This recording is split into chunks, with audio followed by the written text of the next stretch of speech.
22ನೇ ತಾರೀಕು ಬಂದಾಗ ಒಂದ್ ಮಾತು ಹೇಳಿ, ಬುದ್ಧಿ ನಾವ್ ಏನಾರೇ ಆಗ್ಲ್ರಿ ಒಟ್ಟ ರೈತರಿಗೆ ಇವತ್ತು ನೀರು ಕೊಡಿಸ್ತಕ್ಕಂತ ಕೆಲಸ ಮಾಡಿದ್ರ ನಮ್ಮ ರೈತರ ಜೀವನ ಸುಖವಾಗಿದ್ದು ಬಿಟ್ರೆ ಇಡೀ ನಮ್ಮ ದೇಶ ತಣ್ಣಗೆ ಇರ್ತೈತ್ರಿ ಅಜ್ಜೋರೆ.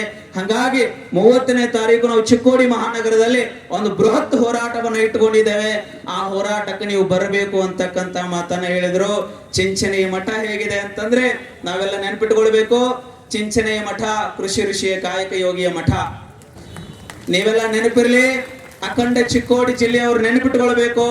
ಮೊಟ್ಟ ಮೊದಲಿಗೆ ಚಿಕ್ಕೋಡಿ ಜಿಲ್ಲೆಗೆ ಗೋವಿನ ಜೋಳದ ಬೀಜವನ್ನು ತಂದು ಕೊಟ್ಟಿರ್ತಕ್ಕಂಥ ಮಠ ಯಾವ್ದಾದ್ರು ಇದ್ರೆ ಚಿಂಚನೆಯ ಸಿದ್ಧ ಸಂಸ್ಥಾನ ಮಠ.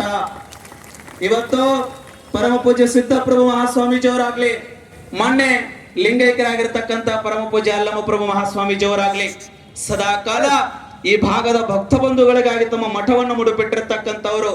62 ವಸಂತ ಆದರೂ ಸಹಿತ ಅಜ್ಜವರ ಶರೀರದಲ್ಲಿ ಎಷ್ಟೆಲ್ಲಾ ವ್ಯತ್ಯಾಸ ಆಗಿದ್ರು ಸಹಿತ ಅಜ್ಜವರು ಭಕ್ತರಿಗೆ ಒಂದ್ ಮಾತು ಹೇಳ್ತಿದ್ರು, ಈ ಶರೀರ ಮಣ್ಣಲ್ಲಿ ಮಣ್ಣಾಗುತ್ತದೆಯಪ್ಪ, ಆದ್ರೆ ನಿಮ್ಮ ಸೇವೆ ಮಾತ್ರ ಈ ಶರೀರ ನಿಲ್ಲಿಸೋದಿಲ್ಲ. ಈ ಮಠ ಎಲ್ಲಿವರೆಗೆ ಇರ್ತದೆ ಅಲ್ಲಿವರೆಗೆ ಸೇವೆ